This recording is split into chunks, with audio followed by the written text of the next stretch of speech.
میں اب آقائے شریعت قاری جناب مولانا کلب جواز صاحب قبلہ سے گزارش کروں گا کہ وہ آئیں اور آ کر مجلس کو خطاب کریں. آقائے شریعت. اعوذ باللہ السمیع العلیم من الشیطان اللعین الرجیم. بسم اللہ الرحمن الرحیم. الحمد للہ رب العالمین والصلاة والسلام علی سید الانبیاء والمرسلین سیدنا و نبینا و شفیع المذنبین ابی القاسم محمد واہل بیتہ الطیبین الطاہرین المعصومین. اما بعد فقد قال اللہ سبحانہ تبارک و تعالی في كتابه المبين وهو أصدق القائلين وإذ قال ربك للملائكة إني جاعل في الأرض خليفة. صلوات بھیجے محمد.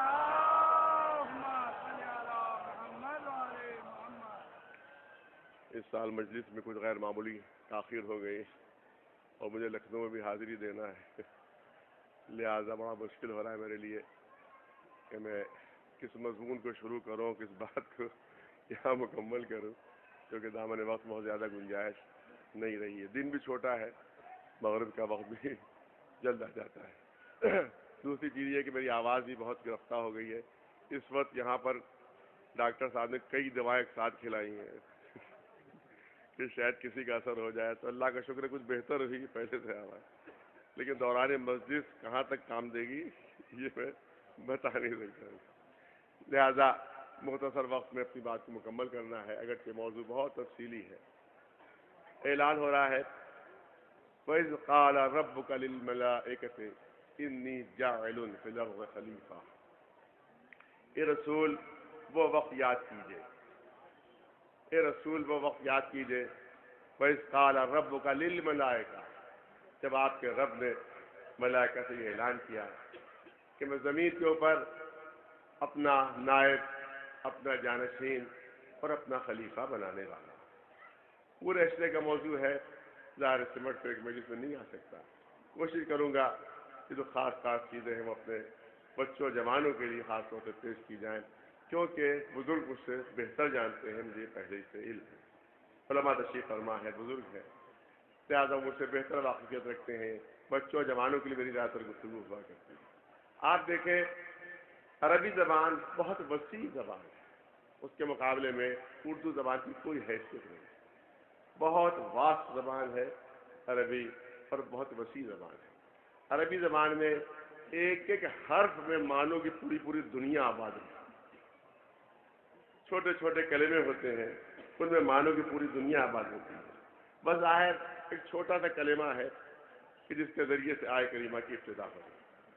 وَإِذْ قَالَ رَبُّكَ، الف اور دال سے مل کر یہ کلمہ بنا ہے. وَإِذْ اِذْ قَالَ، بہت چھوٹا سا کلمہ مگر اس سے پوری معنوں کی دنیا آباد ہے کہ جس کے لیے صرف ہلکا سا اشارہ ہی ہو سکتا ہے، تفصیل نہیں ہو سکتی. آپ دیکھیں اس کے معنی کیا ہوا، اس کا مطلب کیا ہوا. اس کا مطلب یہ ہوا کہ اے رسول وہ وقت یاد کیجئے. وَإِذْ قَالَ رَبُّكَ لِلْمَلَائِكَةِ، اے رسول وہ وقت یاد کیجئے کہ جب آپ کے رب نے ملائکہ سے اعلان کیا کہ میں زمین کے اوپر اپنا نائب، اپنا جانشین اور اپنا خلیفہ بنانے والا. اے رسول وہ وقت یاد کیجئے. بہت ہی بافہم مجمع اور سمجھدار مجمع میرے سامنے ہے، پڑھے لکھے حضرات میرے سامنے ہے. مجھے اتنا بتا دیجئے کہ یہ جملہ کس کے سلسلے میں بامعنی ہو سکتا ہے. وہ وقت یاد کیجئے، اے رسول وہ وقت یاد کیجئے. مثالیں میری چھوٹی چھوٹی ہوتی ہیں تاکہ چھوٹے چھوٹے بچے اور جوان بات کو سمجھیں. میں نے پہلی عرض کیا ہے کہ میرے بزرگ، میرے علماء جو ہیں مجھ سے بہتر واقف ہیں، لہٰذا مثالیں میری بچوں اور جوانوں کی بھی ہوا کرتی ہیں. وَإِذْ قَالَ رَبُّكَ، اے رسول وہ وقت یاد کیجئے جب آپ کے رب نے ملائکہ سے یہ اعلان کیا کہ میں زمین کے اوپر اپنا نائب جانشین بنانے والا ہوں.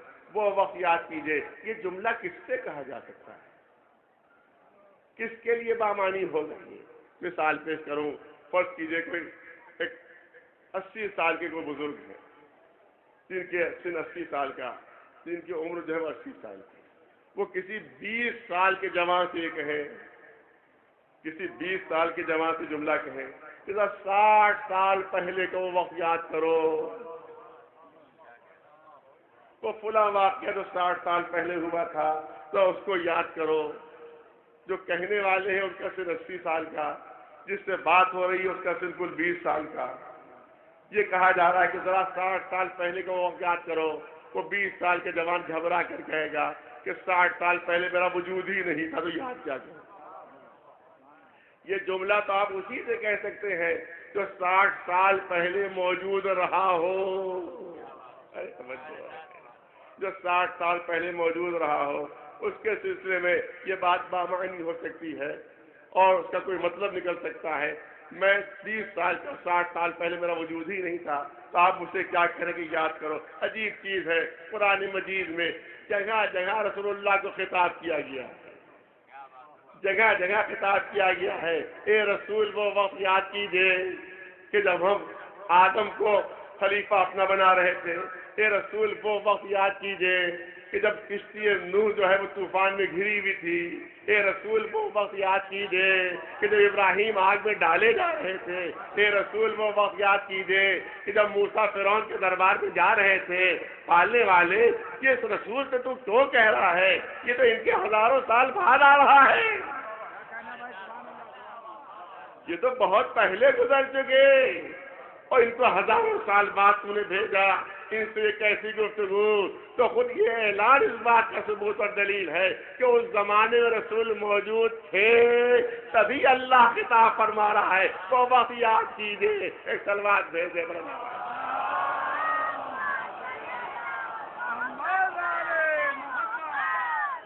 تو اس کا مطلب یہ ہے، اب ظاہر بالکل الگ موضوع، اس کا مطلب یہ ہے کہ 40 برس کے سن میں نبوت ملی نہیں ہے، رسالت ملی نہیں ہے، بلکہ جب سے ہے تب سے نبی ہے. ایک سلوات بھیجے بلند آواز. اب تذکرہ آئی کیا ہے، میں چاہتا ہوں 2-4 جملے اسی موضوع پر کر دیے جائیں. ابھی تو میں نے عرض کیا، بہت توجہ چاہوں گا، بڑا باذوق مجمع میرے سامنے، کم وقت میں اپنی بات کو مکمل کرنا ہے. آپ دیکھیں، ابھی تو میں نے کہا کہ ایک 80 سال کی بزرگ شخصیت ایک 20 سال کے جوان سے جملے کہے. اب میں دوسری برعکس مثال دینا چاہتا ہوں.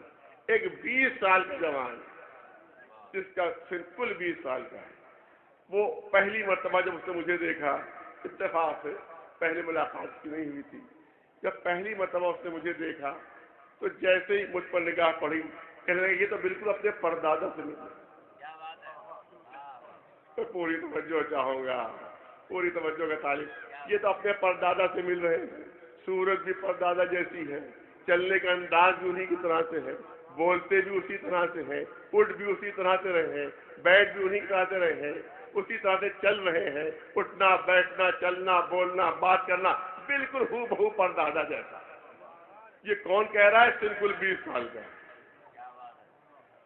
یہ 20 سال کے جوان کہہ رہا ہے. اگر یہ کہتا کہ صورت مل رہی ہے تو کوئی کہتا ہو سکتا تصویر دیکھ لی ہو، لہذا صورت سے صورت ملا رہا. نہیں، صورت نہیں، اٹھتے بھی اسی طرح سے، بیٹھتے بھی اسی طرح سے، بات بھی اسی طرح سے، انداز بھی وہی، مسکراہٹ بھی وہی، ہنسنے کا انداز بھی وہی. سن کہنے والے کا سن کل 20 برس کا. میرے پردادا کے انتقال کو 70 سال ہو گئے، 70 سال ہو رہے. کہنے والا اس کا سن کل 20 برس کا. کوئی کہے بھائی تم نے کیسے کہہ دیا؟ کیا دیکھا تھا ان کو اٹھتے ہوئے؟ کیا دیکھا تھا ان کو بیٹھتے ہوئے؟ کیا دیکھا تھا ان کو بات چیت کرتے ہوئے؟ کیا دیکھا تو نہیں تھا، بس یوں ہی کہہ دیا. ہر ایک مذہب پوری توجہ رہے، ہر ایک مذہب کا اڑائے گا، ہر ایک مذاق اڑائے گا کہ تمہیں مثال دینے کی تم کو حیثیت نہیں ہے، تمہیں حق حاصل نہیں کہ مثال جب تک دیکھا نہ ہو. چاہ رہا ہوں پوری توجہ چاہ رہا ہوں، جب تک دیکھا نہ ہو تم مثال نہیں دے سکتے. اب دیکھیے رسول اللہ کیا ارشاد فرما رہے ہیں. مولا علی کو سند دی جا رہی ہے، من اراد ان ينظر الى آدم فی علمہ پہلا نوح فی علمہ، پہلا ابراہیم فی خلتہ، پہلا موسیٰ فی ہیبتہ، پہلا عیسیٰ فی زہدہ، پہلا سلیمان فی قضاوتہ، پہلا اسماعیل فی صدقہ، پہلا ایوب فی صبرہ، پہلا یوسف فی حسنہ، فلینظر الی وجہ علی بن ابی طالب. ایک سلوات بھیجے بلنا. اگر آدم کا علم دیکھنا ہو تو علی کو دیکھو، اگر نوح کا حلم دیکھنا ہے تو علی کو دیکھو، اگر ابراہیم کی خلت دیکھنا ہے تو علی کو دیکھو، اگر موسیٰ کی ہیبت دیکھنا ہے تو علی کو دیکھو، اگر عیسیٰ کا زہد دیکھنا ہے تو علی کو دیکھو، اگر قضاوت سلیمانیہ دیکھنا ہے تو علی کو دیکھو، اگر صدق اسماعیلی دیکھنا ہے تو علی کو دیکھو، اگر صبر ایوبی دیکھنا ہے تو علی کو دیکھو، اگر حسن یوسفی دیکھنا ہے تو علی کو دیکھو۔ صلوات بھیجے مولانا آواز کو۔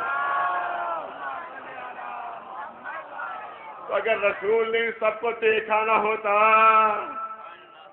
تو تشبیہ اور مثال دینا مناسب نہیں تھا۔ اس کا مطلب یہ ہے کہ ہر ایک کو دیکھ چکے تھے، تبھی تو کہہ رہے کہ اگر حسن یوسف دیکھنا ہے تو علی کو دیکھو۔ ایک صلوات بھیجے مولانا۔ مشکل یہ ہے کہ موضوع بہت وسیع ہے، کوشش کروں گا اس کو سمیٹ کے پیش کروں۔ اب تذکرہ یہاں پر آ گیا ہے تو علماء بھی یہاں پر ماشاءاللہ تشریف فرما ہے۔ ایک چیز عرض کرنا چاہتا ہوں، ابھی میں نے قول رسالت کا ترجمہ کیا اور اس کا ٹرانسلیشن کیا کہ اگر آدم کا علم دیکھنا ہے تو علی کو دیکھو، اگر نوح کا علم دیکھنا ہے تو علی کو دیکھو۔ عام طور سے معذرت کے ساتھ جملے کرنا چاہتا ہوں، عام طور سے ارشاد رسول کا ترجمہ یہی ہوتا ہے، یہی ہوتا ہے، اور میں نے بھی یہی ترجمہ کیا، لیکن اگر دیکھا جائے تو یہ ترجمہ صحیح نہیں ہے۔ بزرگ ہیں موجود یہاں پر، علماء تشریف فرما ہے، جرأت کے جملے ہیں جو پیش کرنا چاہتا ہوں۔ یہ ترجمہ عام طور پہ آپ نے یہی سنا ہوگا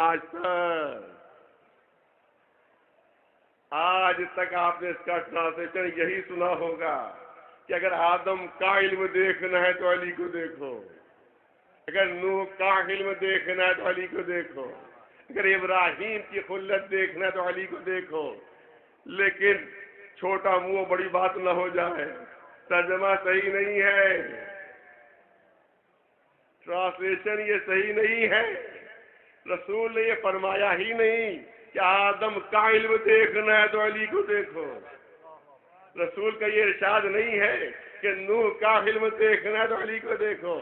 آپ نے اب تک ٹرانسلیشن اور ترجمہ یہی سنا ہوگا، مگر یہ رسول کا ارشاد نہیں ہے کہ آدم کا علم دیکھنا ہے تو علی کو دیکھو، کیونکہ اگر ہم یہ ٹرانسلیشن کر دیں آدم کا علم دیکھنا ہے تو علی کو دیکھو تو آدم اصل ہو جائیں گے، علی فرع ہو جائیں گے۔ ارے توجہ چاہ رہا ہوں، پوری توجہ بازوق بنتے کی چاہتا ہوں۔ آدم کا علم دیکھنا ہے تو علی کو دیکھو، اس کا مطلب یہ نکلے گا کہ آدم سے علم علی میں آیا۔ ارے توجہ چاہ رہا ہوں، آدم کا علم دیکھنا ہے تو علی کو دیکھو، اس کا مطلب آدم کا علم علی میں آیا، نوح کا علم علی میں آیا، ابراہیم کی خلت علی میں آئی، موسیٰ کی ہیبت علی میں آئی، تو ہو جائیں گے یہ سب اصل علی ہو جائیں گے فرع۔ پھر مثال دے دوں، کہا جاتا ہے کہ اگر باپ کے صفات دیکھنا ہو تو بیٹے کو دیکھو، کہا جاتا ہے کہ نہیں کہا جاتا ہے کہ باپ کے کمالات دیکھنا تو بیٹے کو دیکھو، باپ اصل ہے، بیٹا فرع ہے۔ ارے استاد کی خصوصیتیں دیکھنا ہو تو شاگرد کو دیکھو، استاد اصل ہے، شاگرد فرع ہے۔ لہذا اگر ہم نے یہ کہا کہ آدم کا علم دیکھنا ہے تو علی کو دیکھو تو آدم اصل ہو جائیں گے، علی فرع ہو جائیں گے۔ اس کا مطلب یہ ہے کہ آدم کا علم علی میں آیا، آدم کا علم علی میں آیا، یہ رسول نے نہیں فرمایا، بلکہ رسول کا ارشاد کیا ہے؟ میں اگر دھیمے دھیمے پڑھوں خود ارشاد کو، قول کو، تو خود سمجھ میں آ جائے گا۔ من اراد ان ينظر الى آدم فی علمہ، ارے توجہ چاہ رہا ہوں، من اراد ان ينظر الى آدم فی علمہ، جو یہ دیکھنا چاہتا ہو کہ آدم اپنے علم میں کیسے تھے وہ علی کو دیکھے۔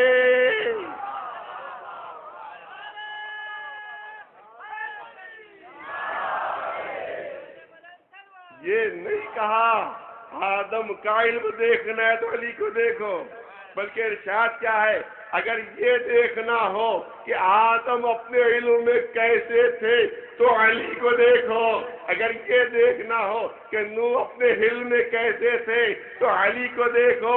ارے پہلے اگر ہم کہتے آدم کا علم دیکھنا تو علی کو دیکھو تو آدم استاد ہو جاتے، علی شاگرد ہو جاتے، مگر جب جملہ بدلا تو اب علی اصل ہو گئے، آدم فرع ہو گئے۔ ایک سلوات بھیجے بلند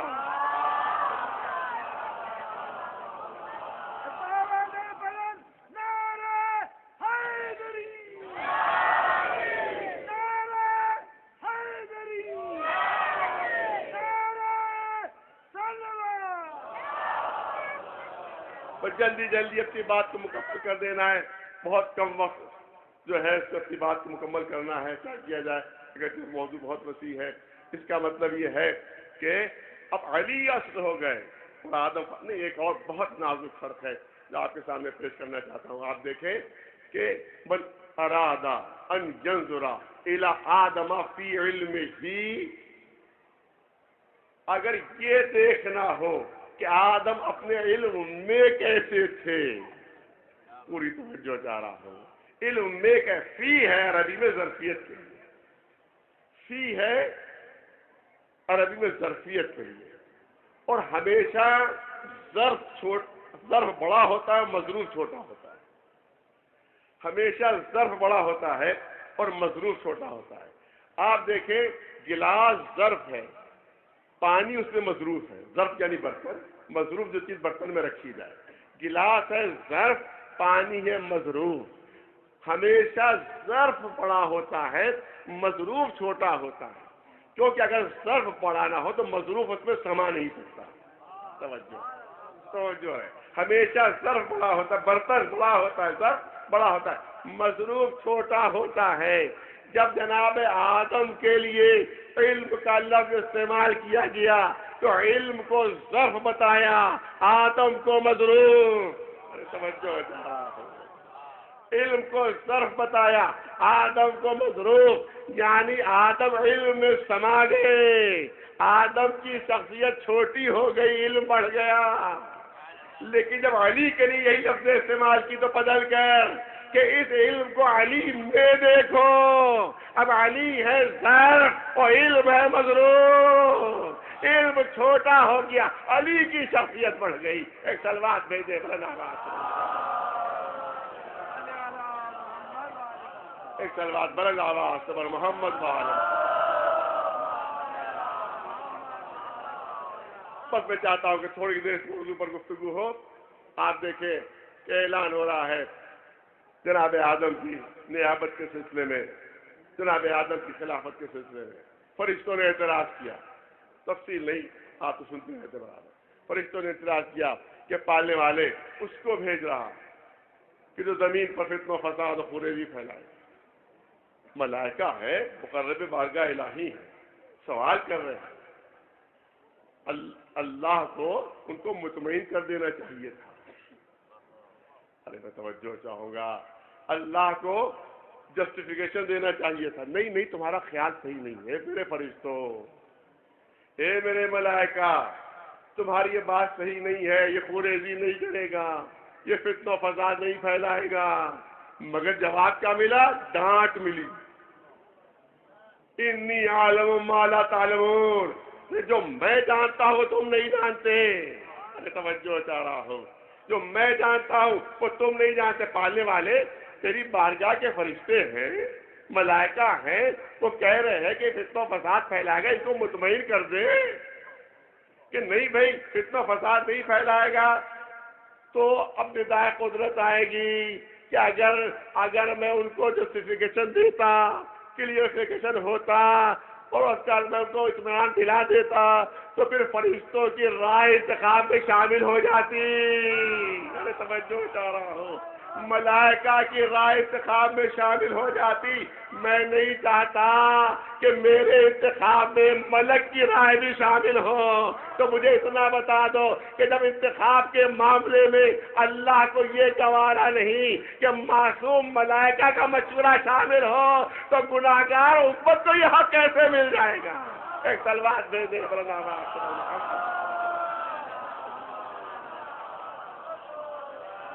ایک صلوات بلند آواز سے محمد.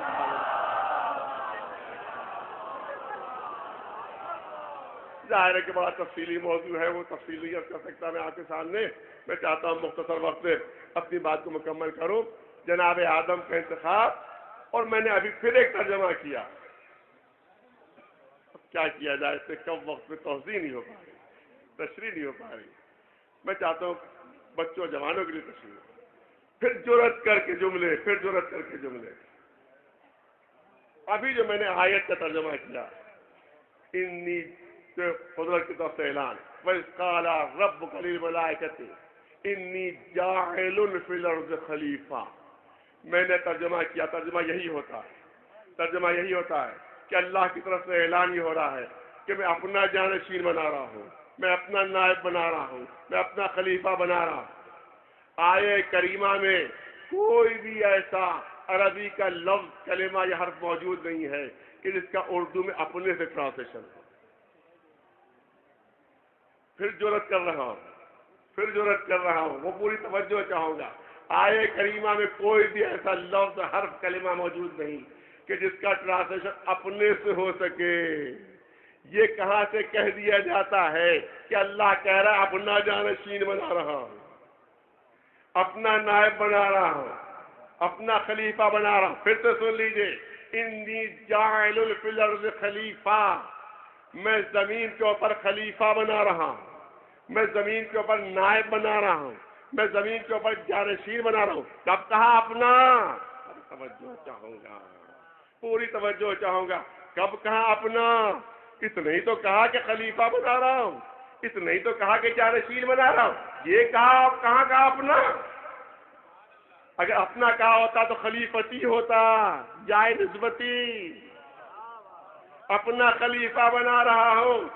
اب بہت میری محدود نظر ہے, بہت میرا محدود علم ہے, لیکن پورے چیلنج کے ساتھ یہ بات کہہ سکتا ہوں کہ پورے قرآن مجید میں جہاں جہاں اللہ نے یہ فرمایا ہے کہ میں خلیفہ بنا رہا ہوں, جانشین بنا رہا ہوں, نائب بنا رہا ہوں, کہیں نہیں کہا اپنا, کہیں نہیں کہا اپنا. یا داؤد انا جعلناک خلیفۃ فی الارض, اے داؤد میں تم کو زمین پر خلیفہ بنا رہا ہوں, یہ نہیں کہا اپنا. اور عجیب چیز ہے جو پیش کر رہا ہوں, کاش میری بات واضح ہو سکے جو میں پیش کرنا چاہتا ہوں. پورے قرآن مجید میں کہیں نہیں رسول نے کہیں اللہ نے نہیں فرمایا کہ میں اپنا جانشین اپنا بھیج رہا ہوں, اپنا نائب بھیج رہا ہوں. ہر جگہ سے اتنا ہی ہے خلیفہ بھیج رہا ہوں, صرف اتنا ہی ہے جانشین بھیج رہا ہوں, صرف اتنا ہی ہے کہ نائب بھیج رہا ہوں. کیوں نہیں کہا اپنا؟ بہت پڑھا لکھا مجمع, مجھے اتنا بتا دیجیے جانشین کی ضرورت کس کے لیے ہوتی ہے, نائب کی ضرورت کس کے لیے ہوتی ہے؟ اس کے لیے ہوتی ہے کہ جس کے لیے امکان ہوتا ہے کہ کبھی موجود ہوگا, کبھی موجود نہیں ہوگا. اس کے لیے جانشین کی ضرورت ہوتی ہے, اس کے لیے نائب کی ضرورت ہوتی ہے. چھوٹی چھوٹی انجمنیں بنتی ہیں, بہت لمبی مثال, بڑی مثال نہیں دینا چاہتا. چھوٹی چھوٹی انجمنیں بنتی ہیں, صدر کا انتخاب نائب صدر, سیکریٹری کا انتخاب نائب سیکریٹری. ارے جب صدر کا انتخاب ہو گیا تو نائب صدر کیوں؟ جب سیکریٹری کا انتخاب ہو گیا تو نائب سیکریٹری کیوں؟ تو ہر ایک کہ اتنی سی بات آپ کی سمجھ میں نہیں آ رہی. فرض کیجیے صدر صاحب کہیں مسافرت پر چلے گئے, زیارتوں پر چلے گئے, اب ظاہر جگہ خالی ہے, کون ذمہ داری سنبھالے؟ لہذا نائب صدر ضروری. سیکریٹری صاحب خدا را خاصہ مریض ہو گئے, بیمار ہو گئے, لہذا اب نائب ان کی ذمہ داریاں سنبھالے گا. تو ہمیشہ نائب کی ضرورت وہاں ہوتی ہے کہ جہاں امکان ہوتا ہے کہ کبھی اصل ہوگا, کبھی نہیں ہوگا, کبھی موجود ہے, کبھی موجود نہیں, کبھی ہے, کبھی نہیں. اس پر ضرورت ہوتی ہے نائب کی. تو اگر ہم یہ مانیں کہ آدم اللہ کے نائب بن کر زمین پر آ رہے ہیں, تو اس کا مطلب یہ نکلا کہ اللہ کے وجود سے کبھی زمین خالی ہو سکتی ہے, تبھی نائب کی ضرورت محسوس ہو رہی ہے. تو اس کا مطلب یہ ہے کہ اللہ کے نائب نہیں تھے, اللہ کے نائب نہیں, اللہ کے جانشین نہیں, اللہ کے خلیفہ نہیں تو پھر کس کے خلیفہ بن کر آ رہے ہیں؟ پھر کس کے نائب بن کر آ رہے ہیں؟ پھر کس کے جانشین بن کر آ رہے ہیں؟ تو اب چاہے لغت میں دیکھ لیجئے، چاہے تاریخ میں دیکھ لیجئے، آپ کو لغت میں بھی یہی ملے گا کہ خلیفہ وہ جو کسی نبی کا جانشین، خلیفہ وہ جو کسی نبی کا جانشین ہو، لغت میں یہی معنی ملیں گے۔ اور جب آپ تاریخ میں دیکھیں گے تو پہلے نبی ملے گا، بعد میں خلیفہ۔ اے آدم آپ کون؟ قرآن نے کہا خلیفہ۔ اب اپنے نبی سے پوچھا آپ کون؟ کنت نبیا وآدم بین الماء والطین، میں اس وقت بھی نبی تھا جب آدم آب و گل کے درمیان میں تھے۔ معلوم اللہ کے خلیفہ نہیں بلکہ ہمارے نبی کے خلیفہ بن کر زمین کے اوپر آدم تشریف لا رہے ہیں۔ ایک تلوار بھیجے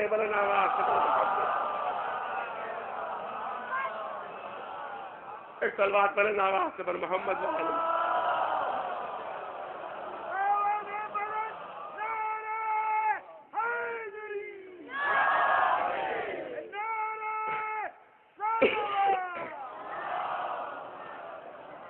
بہت توجہ چاہوں گا کیونکہ بہت مختصر وقت لینا ہے، زیادہ وقت نہیں لینا ہے۔ اب توجہ ہے تو کرنا چاہتا ہوں۔ اس کا مطلب جناب آدم جو زمین پر آئے وہ ہمارے رسول کے خلیفہ ہیں، ہمارے نبی کے خلیفہ ہیں۔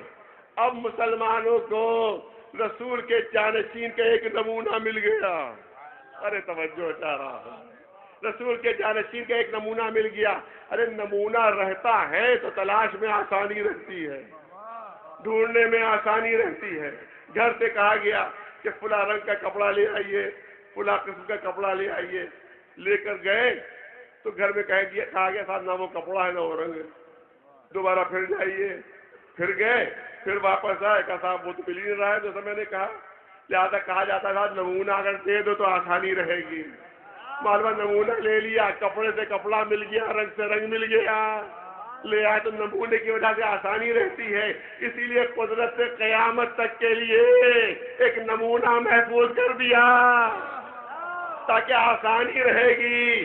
نمونہ وہ ہے کہ جس نے کبھی غیر اللہ کو سجدہ نہیں کیا بلکہ ملائکہ جسے سجدہ کر رہے ہیں، تو اگر کبھی غیر اللہ کی طرف سر جھکاتا ہوا مل جائے تو سمجھ لینا نمونے آدم نہیں مل رہا ہے۔ لیکن اگر پوری دنیا یک زبان ہو کر سند دے دے کرم اللہ وجہہ، یہ چہرہ وہ ہے تو کبھی غیر اللہ کی طرف جھکے ہی نہیں، تو سمجھ لینا نمونے آدم مل گیا ہے۔ ایک سلوات دے دے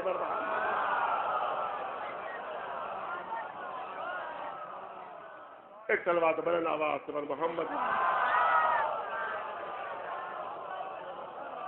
بس مجھے اپنے وقت کے اندر مسجد کو ختم کر دینا ہے۔ بس یہاں سے ایک بہت نازک موضوع شروع ہو رہا ہے، صرف 10 منٹ لینا ہے، اس سے زیادہ نہیں آپ حضرات کے لینا ہے۔ بہت نازک موضوع، کیونکہ یہاں پر کوئی کہہ سکتا ہے اور کہنے کا حق ہے کہ آپ نے تو رتبہ برابر کر دیا، تو پھر جو آپ نے تو رتبہ برابر کر دیا، وہ بھی جانشین یہ بھی جانشین، وہ بھی نائب یہ بھی نائب، لہٰذا معاملہ تو برابر ہو گیا۔ جبکہ ہمارا یہ عقیدہ نہیں ہے، ہمارا عقیدہ یہ ہے کہ اہل بیت انبیاء سے افضل۔ ایک سلوات بھیجے والا نعرہ،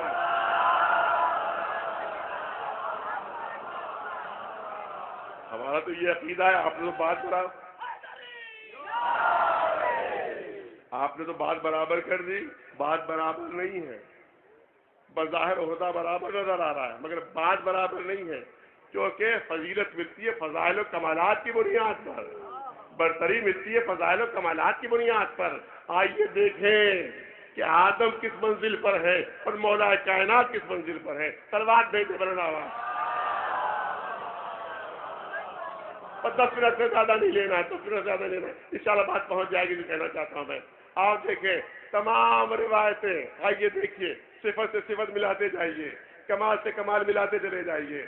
جناب آدم کے سلسلے میں تمام روایتیں کہہ رہی ہیں کہ گیہوں کھانا منع تھا مگر نوش کر لیا، مگر کھا لیا، اگرچہ اصطلاح میں ترک اولا ہے، گناہ نہیں، اصطلاح میں ترک اولا ہے، مگر پھر بھی حکم کی خلاف ورزی تو کی۔ منع تھا مگر کھا لیا. یہ آدم کی منزل کہ گیہوں منع مگر نوش کر رہے ہیں, اور یہ ہے علی کی منزل کہ گیہوں کھانے کی اجازت ہے مگر پوری زندگی گیہوں کو ہاتھ نہیں لگایا. پوری زندگی جو پر بسر کر دی. تو بتاؤ کس کی منزل بلند, کس کا مرتبہ بلند؟ جناب آدم جب جنت سے باہر آئے ہیں, تو فراق جنت میں برسوں روئے.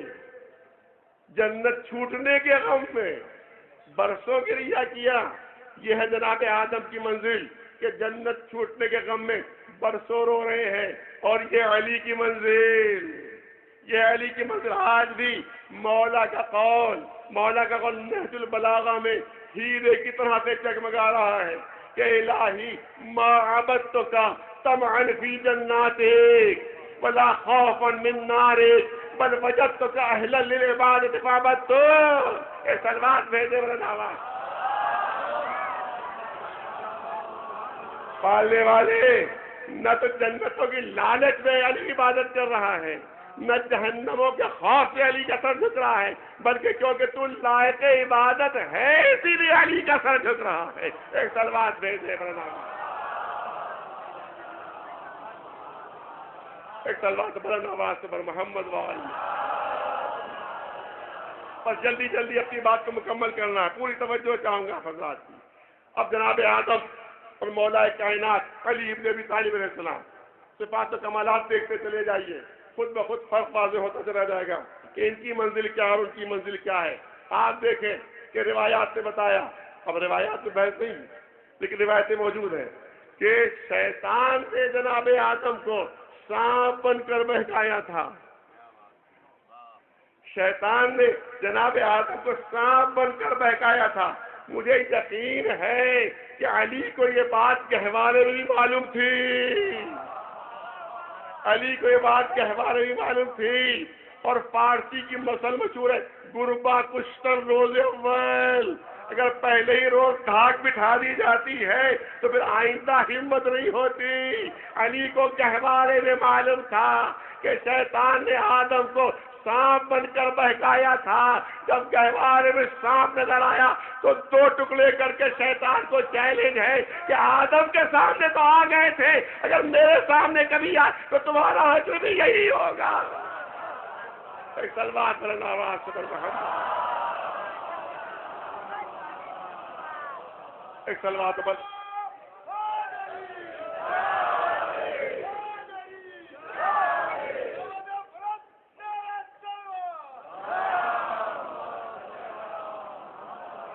اب تذکرہ آدم گنگنا پانی لے سکتے ہیں, جو تھوڑی بہت بات وہ بھی چلی جائے. گنگنا پانی, ایک سلوات بھیج دو. بس 5-7 منٹ سے زیادہ نہیں لینا. مجھے معلوم ہے کہ ظاہر ہے کہ مجمع جو ہے وہ وقت بھی کم ہے, مغرب کا وقت بھی قریب ہے, جلوس بھی ہے, تھوڑا نوحانی بھی ہے, لہٰذا میں 5-7 منٹ سے زیادہ چاہتا ہوں, اس سے زیادہ نہیں. جناب آدم زمین کے اوپر ہے, جناب حوا کہیں اور اتری, اور جناب آدم کہیں اور اترے. اب فراق حوا میں رونے لگے, حوا کی جدائی میں رونے لگے جناب آدم. جبریل نازل ہوئے کہ بھئی اب آپ کیوں رو رہے ہیں؟ کہا اے جبریل یہ بتائیے حوا کہاں ہے؟ میں توجہ چاہوں گا صاحبان صاحب. ارے یہ وہی آدم ہے کہ علم کی بنیاد پر ملائکہ میں برتری ملی. وہی جبریل سے پوچھ رہے ہیں, وہی جبریل سے سوال کر رہے ہیں, اے جبریل یہ بتائیے میری حوا کہاں ہے؟ ارے آدم جبریل سے پوچھ رہے ہیں, اے جبریل یہ بتائیے میری حوا کہاں؟ جب جبریل نے رہنمائی کی,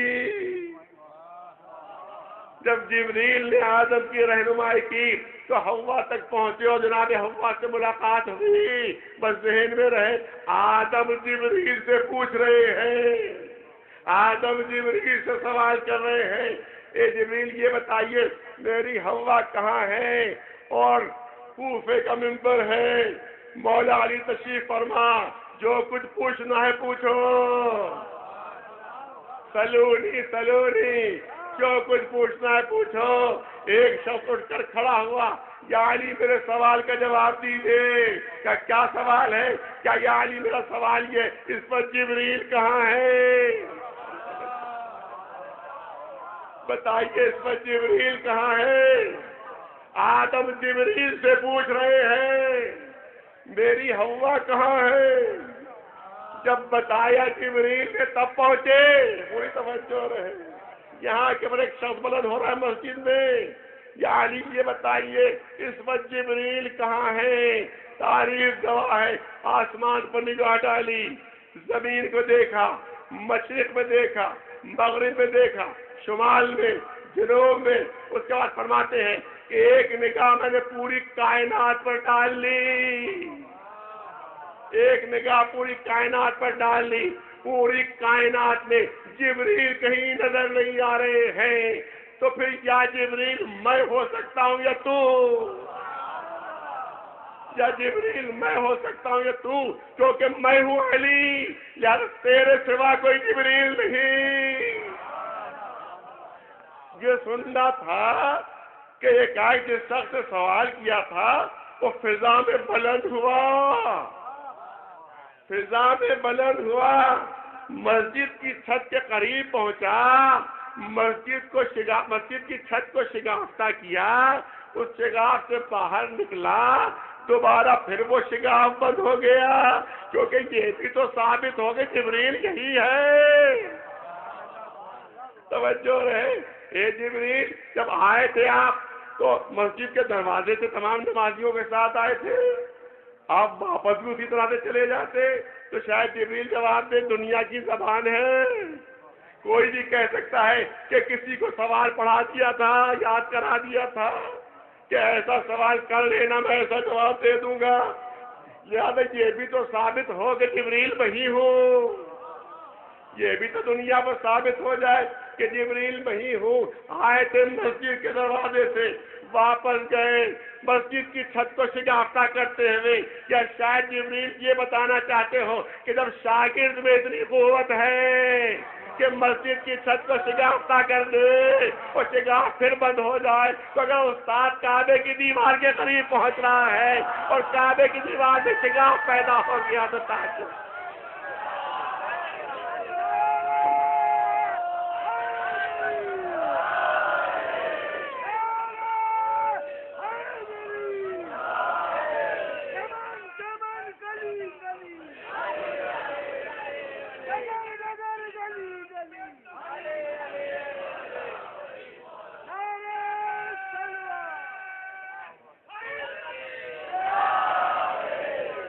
تو یہ ہے آدم اور یہ ہے مولا علی. بس بات کو مکمل کر دوں. ہاں ایک بات کہی جاتی ہے، ایک بات بہت زور و شور سے کہی جاتی ہے کہ صاحب رسول کے پہلو میں نہیں دفن ہو پائے. رسول کے پہلو میں ابھی مسائل 2 منٹ دور ہے، 2 منٹ دور. یہ بات کہی جاتی بھائی رسول اللہ کے پہلو میں نہیں دفن ہو سکے، نہیں دفن ہو سکے. اب جا کر نجف میں منظر دیکھ لیجئے، نجف میں منظر دیکھ لیجئے کہ جس وقت روایت میں ہے کہ جب وفات امیر المومنین قریب ہوئی، شہادت کا وقت قریب آیا، تو اب روایت میں ہے کہ جناب نوح آئے تھے کہ میری قبر حاضر ہے اس میں آرام کیجئے. جناب ہود پیغمبر آئے تھے کہ میری قبر حاضر ہے اس میں آرام کیجئے. جناب آدم آئے تھے میری قبر حاضر ہے اس میں آرام کیجئے. جناب صالح پیغمبر آئے تھے کہ میری قبر حاضر ہے اس میں آرام کیجئے. اب جا کر کوئی بھی صاحبان ذوق ہے انشاءاللہ ایک لفظ بھی ضائع نہیں ہوگا. اب جا کر کوئی بھی نجف میں یہ منظر دیکھ سکتا ہے کہ درمیان میں قبر مولا کائنات، درمیان میں مولا کی قبر ہے، سرحانے جناب آدم کی قبر، پائنتی جناب نوح کی قبر، ایک پہلو پر کچھ فاصلے میں جناب صالح پیغمبر کی قبر، دوسرے پہلو پر کچھ فاصلے کے ساتھ جناب ہود پیغمبر کی قبر، درمیان میں مولا علی. ارے اگر مدینے میں رسول کے پہلو میں دفن نہ ہو سکے تو قدرت نے یوں اہتمام کر دیا کہ رسالتیں چاروں طرف سے اپنے گھیرے میں لیے ہوئے.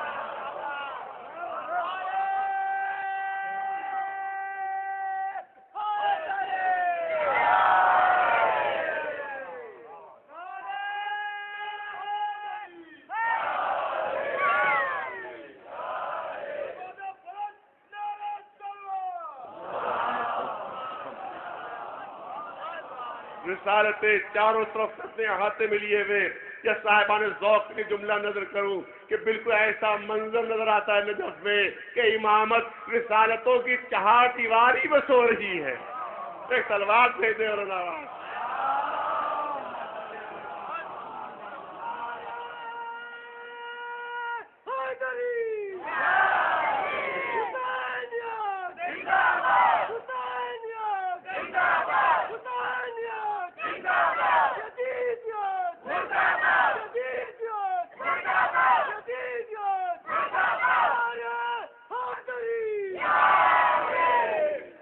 بس ظاہر ہے کہ اس سے زیادہ ممکن نہیں، زیادہ 2-3 جملوں کی زحمت بس آپ دیکھیں.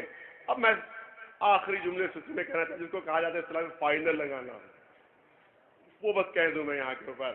جناب آدم کی خلقت کہاں سے ہوئی؟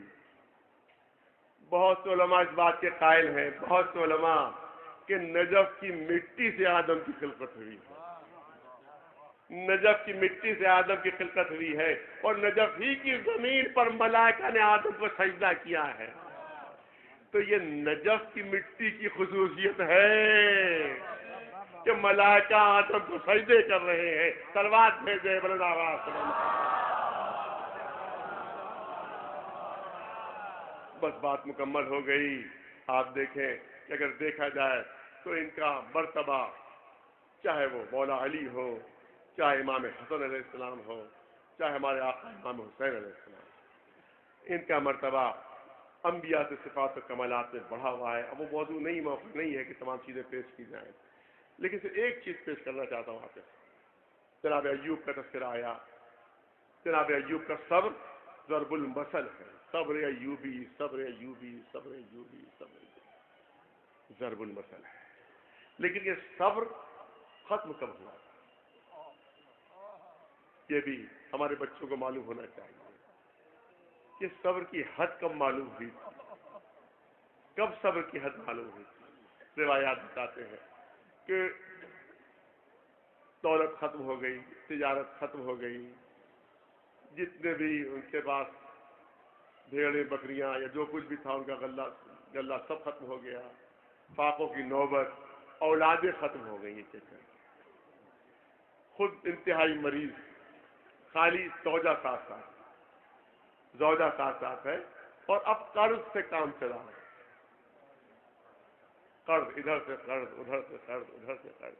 روایت کہتی ہے، بس کئی مسائل منزل ہے، روایت کہتی ہے کہ جناب ایوب کی زوجہ ایک دکان کے پاس گئی، دکاندار کے پاس، کہ تھوڑا آٹا قرض دے دو.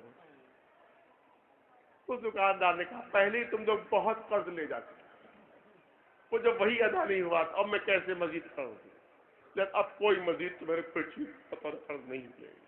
روایت کہتی ہے بات چیت میں بغیر کسی ارادے جب بات چیت کر رہے تھے جناب ایوب کی زوجہ، تو ہلکی سی چادر سر سے ہٹی، ہلکی سی چادر ہٹی، اور سر کے 2-4 بال، سر کے 2-4 پورا کھلا سر نہیں، سر کے 2-4 بال کی نگاہ اس دکاندار کی نگاہ پڑ گئی. وہ دکاندار کو ساخی سے کہتا ہے تمہارے بال بڑے خوبصورت ہیں، تمہارے بال بڑے حسین ہیں، یہ بال مجھے دے دو، کتنا دن چاہے اناج لے جانا ہو لے جاؤ. جناب ایوب کی زوجہ روتی ہی واپس آئی، غمگین، غمزدہ، محزون واپس آئی. نہیں لیا، کچھ نہیں لیا اس دکاندار، واپس آ گئی. اب اپنے شوہر سے کہا کہ میرے شوہر اب تو حد ہو گئی، اب تو حد ہو گئی ہے. میرے بے اختیار بغیر میرے ارادے کے ہلکی سی چادر میرے سر پر سے ہٹی. دکاندار نے چند بال دیکھ لیے، اس نے کہا بال دے دو اور اناج لے جاؤ. بس یہیں سے ایوب کے صبر کی حد. پالنے والے اب بات ناموس کی آ گئی، پالنے والے ہر امتحان دے دیا مگر یہ امتحان میں نہیں دے سکتا کہ چند بال کھل کر کسی نامحرم کی نگاہ پڑ جائے. اب ذرا امام زین العابدین سے اب ذرا ہمارے چوتھے امام سے پوچھیے کہ جب بیویاں بازاروں میں بغیر چادر کے سر کے بال کھلے ہوئے، کبھی بازار کوفہ ہے، کبھی بازار شام ہے، کبھی دربار کوفہ، کبھی دربار شام.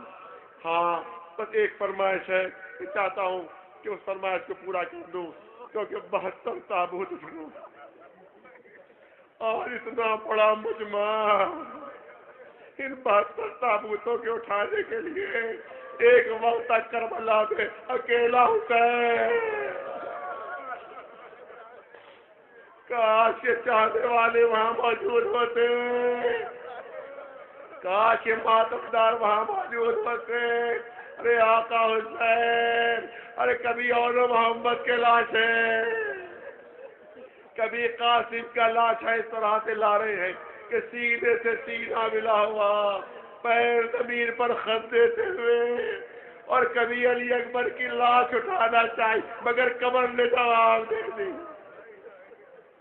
چاروں طرف حسرت سے آقا دیکھ رہے ہیں، یہ آقا کس کو ڈھونڈ رہے ہیں، کس کو تلاش کر رہے ہیں. تو شاید جواب دے، ارے کہیں حبیب نظر آ جائے، کہیں تو ہے نظر آ جائے. جب کوئی نظر نہ آیا تو چند بچے خیموں سے نکل آئے تھے، انہی کو آواز دی، اے بنی ہاشم کے بچوں آؤ حسین کی مدد کرو. چھوٹے چھوٹے بچے لاش علی اکبر لیے ہوئے، پیچھے پیچھے حسین، والی اکبر آ، والی اکبر آ. اور ایک لاش تو ایسی بھی جو اٹھ نہ سکی، اسی لیے اس کا علم ساتھ ساتھ ہوتا ہے. وہ کون؟ وہ ہمارا آقا عباس، جس کی لاش نہیں اٹھ سکی تھی. میں چاہتا ہوں دو جملے اسی آقا کے سلسلے میں عرض کر کے اور آپ کی زحمت کو مکمل کر دوں. وہ عباس کہ جن کا بہادری میں کوئی مثل نہیں، وہ عباس کہ جن کا شجاعت میں کوئی نظیر نہیں. حسین کے سامنے ہاتھ جوڑے ہوئے، آقا مرنے کی اجازت دیجیے، مولا مرنے کی اجازت دیجیے.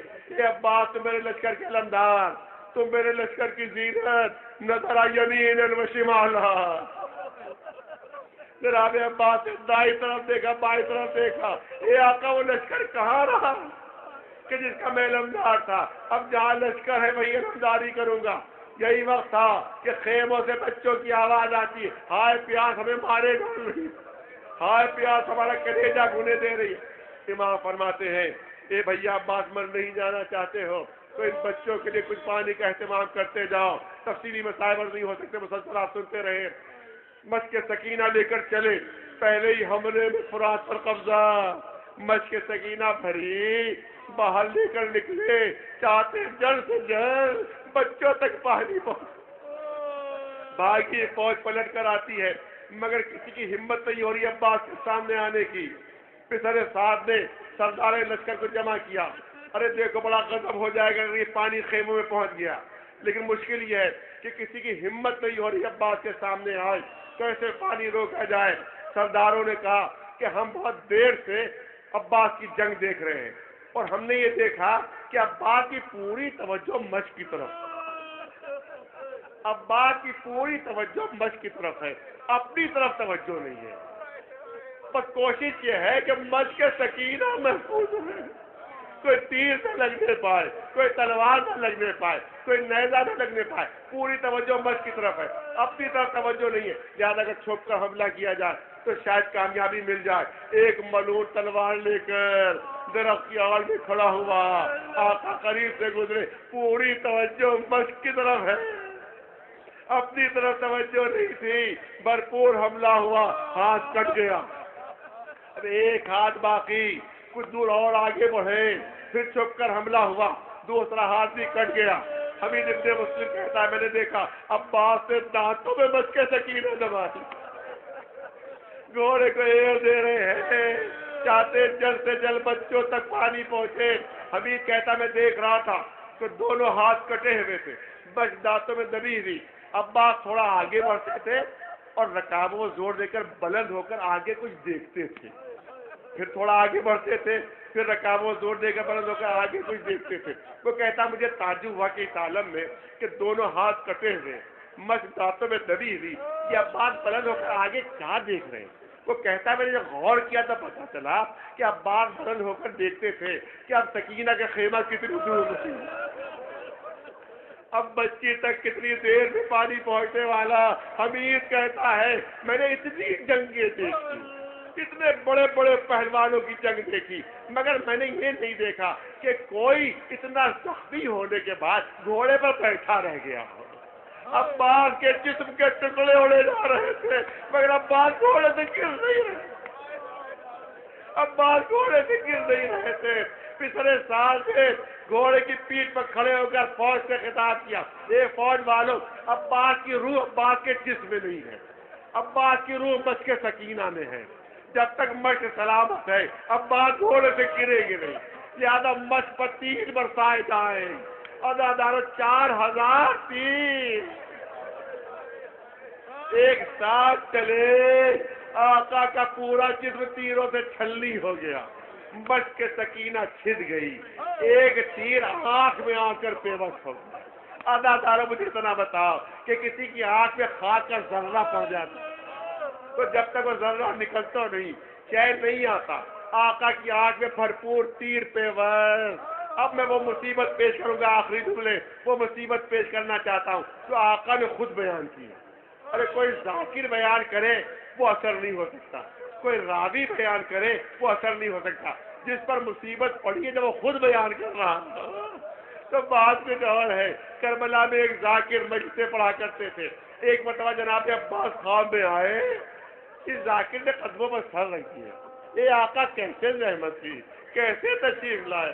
جناب عباس فرماتے ہیں اے مجلسوں کے پڑھنے والے، تو میری مصیبت نہیں پہنچا، تو میری مصیبت نہیں پہنچا. انہیں نے ہاتھ جوڑے آقا بھلا میری جرأت، بھلا میری ہمت کہ میں آپ کی مصیبت نہ پڑھوں. کر نہیں تجھے کیا معلوم مجھ پر کیا گزر گئی. انہیں نے ہاتھ جوڑ کر کہا آقا کون سی مصیبت ایسی ہے کہ جس کا ہمیں علم نہیں. کہا دیکھ جب میرے دونوں ہاتھ کاٹ دیے گئے تو مجھ پر تیروں کی بارش کر دی گئی، پورا جسم تیروں سے چھلنی ہو گیا، مشق سکینہ چھد گئی. ایک تیر میری آنکھ میں آ کر لگا، ایک تیر میری آنکھ میں آ کے لگا. فرماتے ہیں کہ اذیت اتنی تھی، تکلیف اتنی تھی کہ میں ہاتھوں کی تکلیف بھول گیا. مگر یہ مجلسوں کے پڑھنے والے مجھے اتنا بتا دیں کہ تمہارا عباس کرتا تو کیا کرتا. دونوں ہاتھ کٹے ہوئے تھے، اگر ہاتھ موجود ہوتے تو ہاتھوں کے ذریعے سے وہ تیر نکالتا. میرے دونوں ہاتھ کٹے ہوئے، اذیت بہت، تکلیف بہت. فرماتے ہیں کہ میں نے سر کو زور سے جھٹکا دیا کہ سر کو جھٹکا دینے سے وہ تیر نکلے، مگر اتنا گہرا پیوست ہو گیا کہ سر کو جھٹکا دینے سے وہ تیر نہ نکل سکا. ارے صرف ایک ہی طریقہ تھا کہ جس سے یہ تیر نکل سکتا تھا، کیونکہ میرے ہاتھ تو موجود نہیں تھے. صرف ایک طریقہ تھا کہ میں اپنے زانوؤں کو اونچا اٹھاتا اور اپنے سر کو جھکاتا اور زانوؤں کے درمیان تیر کا سرا دبا لیتا اور آہستہ آہستہ اپنے سر کو اوپر بلند کرتا. اس طرح سے یہ آنکھ کا تیر نکل سکتا تھا کیونکہ میرے دونوں ہاتھ کٹے ہوئے تھے. مگر یہ مجلسوں کے پڑھنے والے، ارے جیسے ہی اس ارادے سے میں نے سر جھکایا یہی وقت آئے گردے کرابا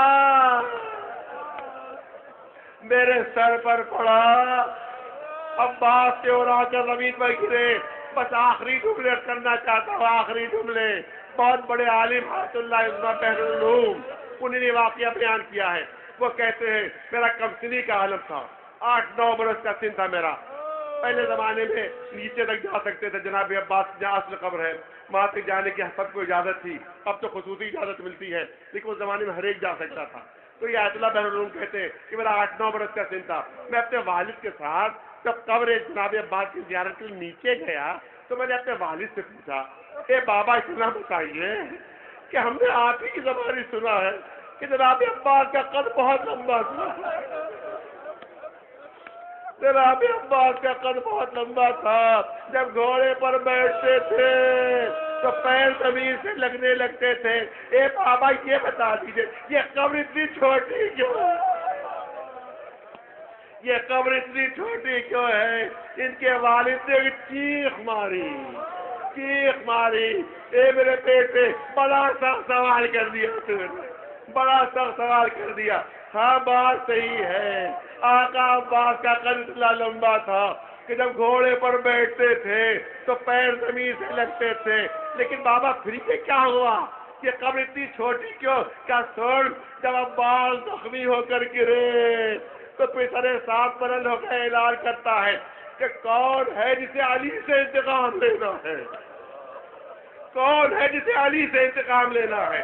ہزاروں ہاتھ اٹھ گئے کربلا میں، ارے ہم علی سے انتقام لیں گے، ہم علی سے انتقام لیں گے۔ کسی نے کہا میرے باپ کو مارا، کسی نے کہا میرے دادا کو مارا، کسی نے کہا میرے چچا کو مارا، کسی نے کہا میرے بھائی کو مارا، مگر علی یہاں کہاں ہے جو انتقام لے؟ پسر ساتھ کا علی نہیں، علی کا لال عباس دونوں ہاتھ کٹے ہوئے بے بس زمین پر پڑا ہوا ہے۔ جس کو علی کا انتقام لینا ہو آ کر انتقام لینے لگے، ارے ہزاروں تلواریں ایک ساتھ چلنے لگی، عباس کے جسم کے ٹکڑے کربلا کی زمین پر بکھر گئے۔ زین العابدین جب دفن کرنے کے لیے ایک چادر میں جس نے عباس کے ٹکڑے جمع کیے، چھوٹی سی قبر میں وہ چادر رکھی، اسی لیے عباس کی قبر